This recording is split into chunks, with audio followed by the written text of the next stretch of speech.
Welcome to the Claim Hunters.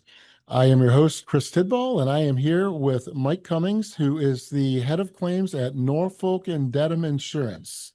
It's a mouthful. It is. Welcome, Mike. Thank you. Thanks for having me. Yeah, absolutely. How's the conference going so far? So far, it's great. Yeah. Yeah, it's my second year going. Okay. And yeah, last year, obviously with claims litigation being kind of the huge, a big driver, at least with our company, a big driver Yes. of our paid loss. From a frequency perspective, it's, probably 20%, but it really drives a lot of our severity. Oh, yeah, absolutely. Coming to a conference like this and, kind of hearing others, what they're Right. doing within the industry to kind of combat not only the severity of it, but also just, how do you manage the expenses of it more Yeah. effectively, right? So Yeah, it's becoming, I mean, it's a challenge. I mean, the litigation costs are just going up, and there's some interesting statistics that Sweet 200, pulled together, yeah. which I'm going to dig into that report. It's some pretty fascinating stuff. But, what are you guys doing to combat the, rising tide of severities, legal bills, Yeah. nuclear verdicts? I mean, it seems like a perfect storm of bad things. Right. Yeah. So one of the things that for my role at Norfolk Dedham, I'm there a little bit over 2 years now. Right. And one of the things that we kind of struggle with is kind of getting consistent claims handling. So Yes. so really we've driven kind of standard operating procedures, making sure Okay. that everybody's following what we need to as far as Right. managing the claim from cradle to grave, right? Yeah. And really kind of trying to be aggressive on those unrepresented claimants that maybe in the past we were a little bit more passive in Right. handling. And in some cases they would go to attorneys or kind of metastasize into larger claims that Right. we didn't expect. And so we're trying to be a little more aggressive on those claims. And then of the ones that, the trend, and I'm sure you've heard from other folks that have been on the podcast, but the trend we're seeing is that, a lot of claimant attorneys are kind of delaying their severity of the claim, right? So not giving us information for months on end. Right. And then all of a sudden, you hear it's, they have injections, they have multiple surgeries potentially. Yeah. It really drives our severity, and then it hurts our defense of those claims, once we get, if they eventually goes to suit. So No, I mean, it's tough because, you get these injections that can be, thousands and thousands of dollars. And then you go get a surgery that probably wasn't needed in the first place, but they already got the surgery. right, exactly. It is very hard to defend that because what do you tell the jury that, well, they shouldn't have cut them open, but they've got a doctor that says, yeah, I should have. Yeah, exactly. So how do you combat that? Like, how do you get the rep letter in? What, if anything, can you do to be proactive on those? Yeah, I mean, what we've been trying to do is kind of investigate them more to try to Right. get some, look on social media, see what Okay. what they're doing is if they're active or not. Right. And then trying to kind of use some third parties to try to figure out what they're doing instead of Right. kind of sitting back.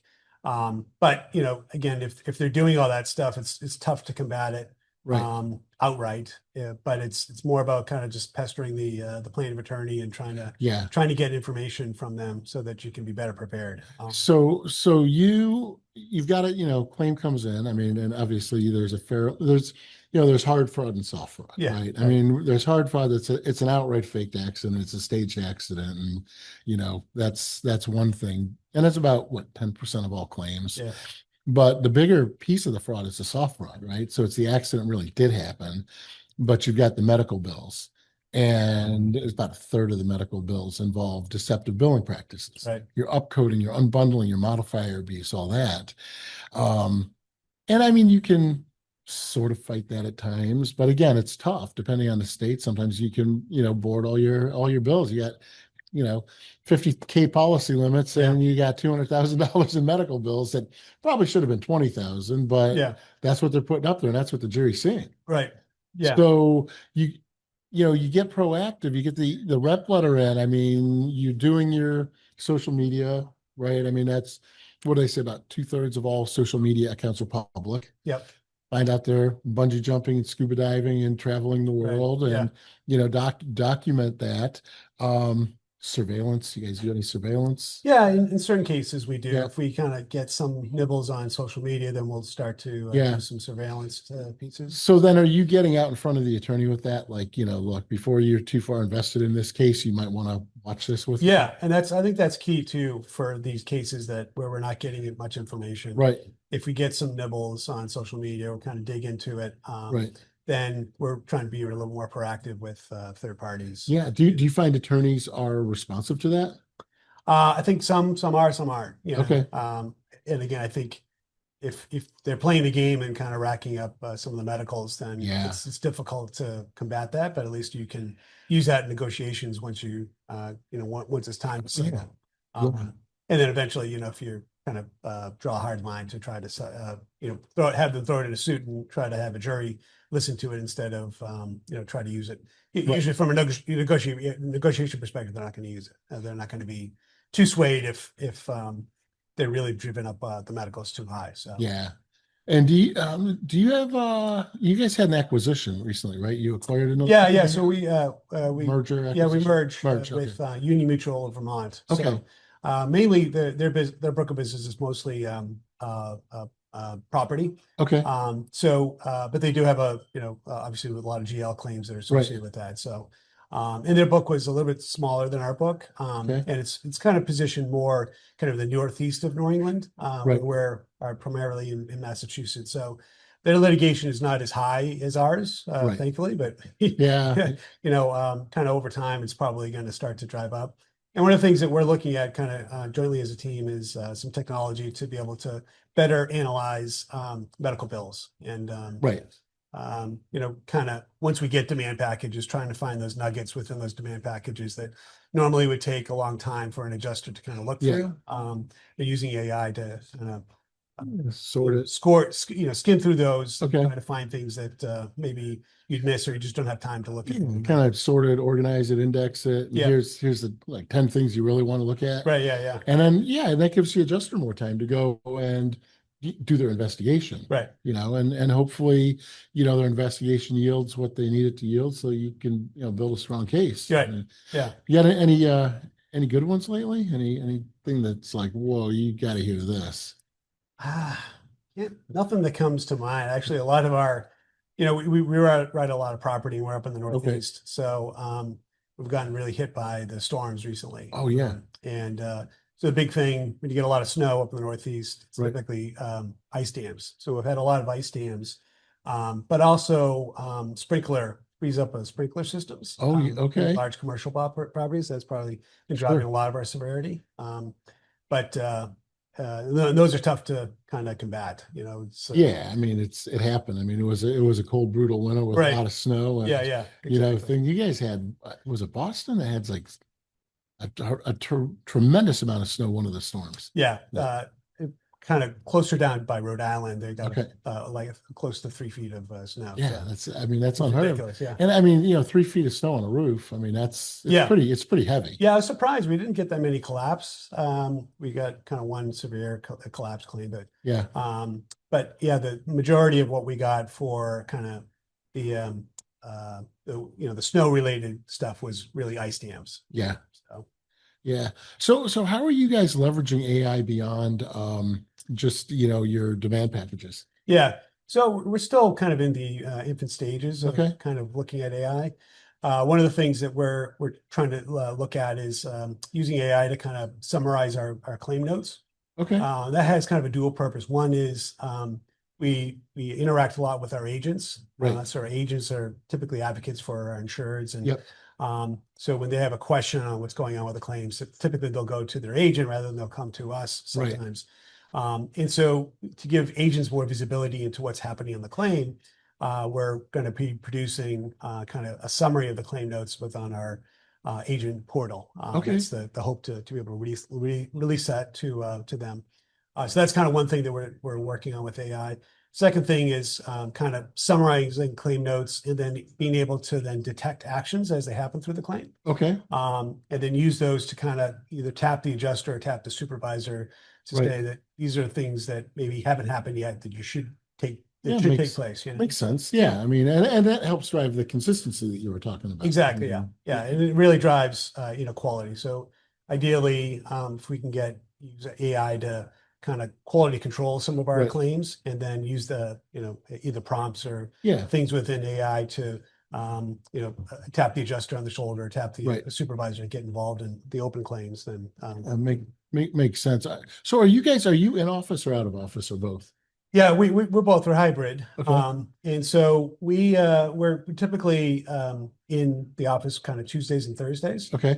And rest of the time, we're doing kind of remote work. So Okay. Is that with our newer employees, we typically have them in Tuesday through Thursday to kind of, so Tuesday through Thursday? yeah, Yeah. so Kind of that learn. learn, and their supervisor will be in there on Tuesdays with them, so they have questions, and Right. some other select team members will be in there as Yeah. well to kind of mentor and ask Yeah. questions. I mean, it makes sense. And there's, it seems like some companies are, you know, we're fully remote. I had one guest was telling me we're fully remote. We've actually sold all of our corporate property. Yeah, yeah, yeah. And then you've got others that are like, we're bringing everybody back, but we're seeing turnover because nobody wants to come back. Yeah, right. So I guess you're kind of doing the best of both worlds. Yeah, and one of the things that we're kind of since we merged with Union Mutual. Union Mutual is kind of a company, they went to totally virtual. Okay. And our team is kind of Tuesday and Thursdays. I like the hybrid approach where we have, especially we're starting to hire a lot more younger Yeah. folks onto the team. There's some mentoring that happens there. But then kind of balancing the, our team with the union team to make sure that Right. there's not animosity to say that.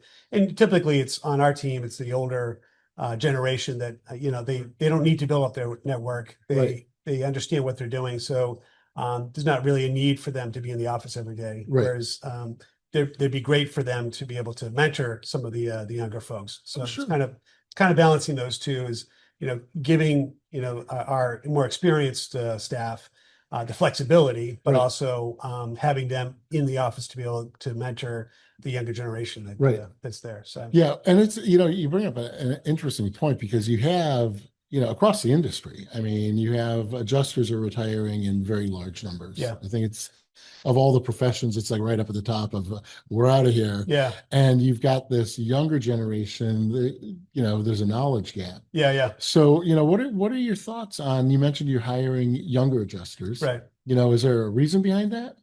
Yeah. So, I think we just get better results with our own staff instead of trying to find things Sure. out to IAs or to, we have a large, we do a lot of auto claims. So having Okay. our own appraiser staff, I think is Right. kind of beneficial.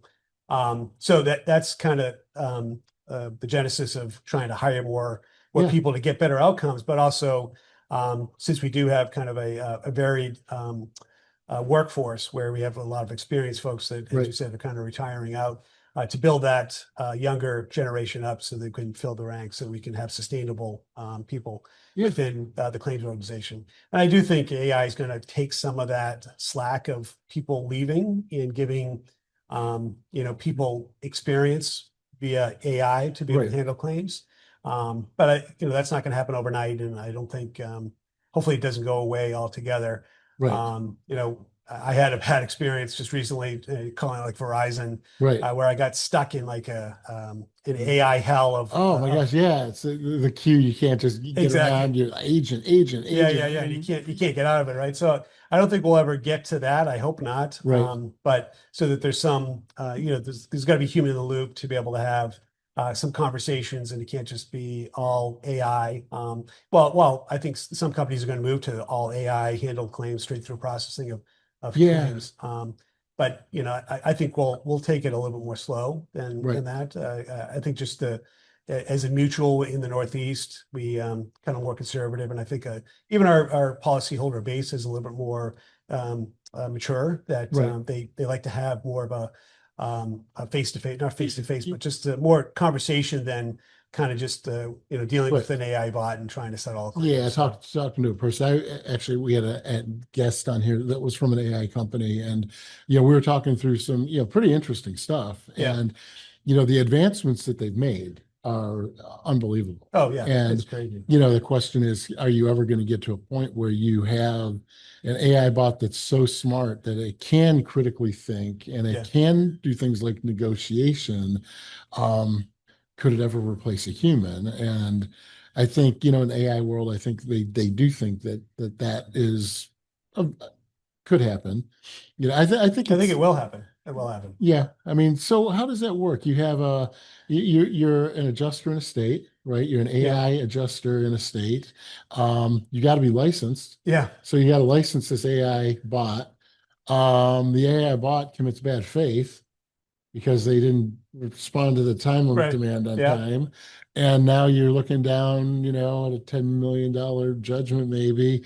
Who's on the hook for that? Yeah, but that's going to be a tough one, right? And Yeah, who testifies, right? Does right. the AI bot With the testify? ad, yeah. Yeah, right. So it's not, does it remember what Yeah. it actually did, So yeah, those are going to be tough ones. Those are going to be Yeah. test cases that are going to eventually go through the court system. Yeah, because I do think you're right. I do think there will be companies that try to go 100% AI Yeah. at some point. Yeah. But I think there's going to be a lot of companies like you guys that understand there is the need for that human relationship, and you recognize your policyholders want that. Right. Maybe not in 20 or 30 years when nobody wants to talk to people anymore because Right. that's the generation Yeah. now. Yeah. But for now, I think people want that. Yeah. Just look at them. I'm calling my agent, Yeah. and the agent calls you. And I think there will be a lot of the hybrid. I think, AI serves a big benefit in making adjusters more efficient, Yep. doing the old, tasks that, Yep. are just busy work. And it just frees the adjusters up to do a better job. Yeah. Yeah. Yeah, and it'd be interesting too to see where some of these package solutions as claim systems kind of Right. go with AI, right? Yeah. So AI, can conceivably kind of overlay what's in a package solution out there. So, and we're struggling with that too. We actually have our own kind of claim system, and the things that we want to do, we could probably do in AI instead of trying to create a new claim system. Right. So yeah, no, fascinating stuff. So if people want to learn more about N&D, where do they go? well, they can go to see us on LinkedIn. So Okay. and we also have a website. So, but typically, we market our products through our agents. So Okay. pretty committed to the independent agent Yeah. in Massachusetts as well as all the New England states. So, Okay, so if someone's up in New England, they want a N&D policy, they hit their local agent up. go to our website and find an authorized agent, and then from there we actually have a agent locator that you can go ahead and find. That's great. Okay, find a policy. great. Well, thank you for coming on the show. Yeah, All thanks right. for having me. Appreciate it. Absolutely.